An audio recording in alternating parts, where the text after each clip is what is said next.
Programme শুরু হবে। আমরা তো সারাদিন ধরে একটা কথা বলতেছি যে আমাদের প্রোগ্রাম তো শুরু হয়েছে, এটা তার শেষ হবে না, এখন আর এটা 24 ঘন্টা চলবে। আমরা 24 ঘন্টা আমরা এখানে থাকবো যতক্ষণ সরকারের পক্ষ থেকে প্রজ্ঞাপন নির্ধারিত বিষয়ে যে বিষয়গুলোতে সিদ্ধান্ত হয়েছে 20% বাড়ি ভাড়া, 1500 টাকা মেডিকেল ভাতা, কর্মচারীদের জন্য 75% উৎসব ভাতা, প্রজ্ঞাপন যতক্ষণ জারি না হবে, যতদিন জারি না হবে, যে কোনো মূল্যে শহীদ মিনারে আমরা অবস্থান করব ইনশাল্লাহ।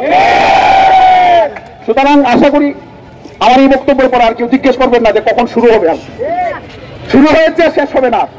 আমাদের বৈচিত্র্যপূর্ণ বিভিন্ন কর্মসূচি আসবে।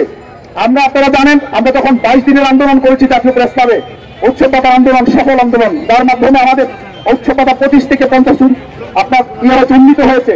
আমাদের কর্মসূচিতে বেরিয়ে দিয়েছিল, আমরা এক একদিন একটা কর্মসূচি দিয়েছি। আমরা শহীদ মিনারে, এটা আমাদের সেন্টার, কিন্তু কর্মসূচি আমাদের বৈচিত্র্যপূর্ণ হবে। আপনারা একটু অপেক্ষা করেন, আমরা ব্যক্তিবৃন্দের সাথে আলোচনা করে ইতিমধ্যে আমরা একটি কর্মসূচি দিয়েছি, যেটি মঙ্গলবার থেকে কার্যকর হওয়ার কথা ছিল।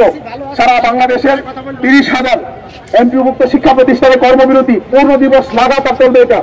কিন্তু আমরা আমাদের পুলিশ বাহিনীতে আমাদের শিক্ষকদের উপর হামলা করেছে, হামলার প্রতিবাদে এবং শিক্ষকদের দাবির প্রেক্ষিতে আমরা কিন্তু আমাদের কর্মবিরতিতে আমরা একদিন এগিয়ে নিয়েছি।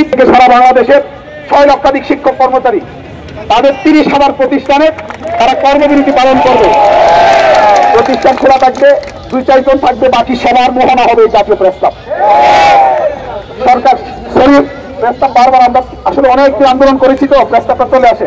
শহীদ মিনারে আমরা সবাই, এখানে আমাদের শিক্ষকরা আসবেন।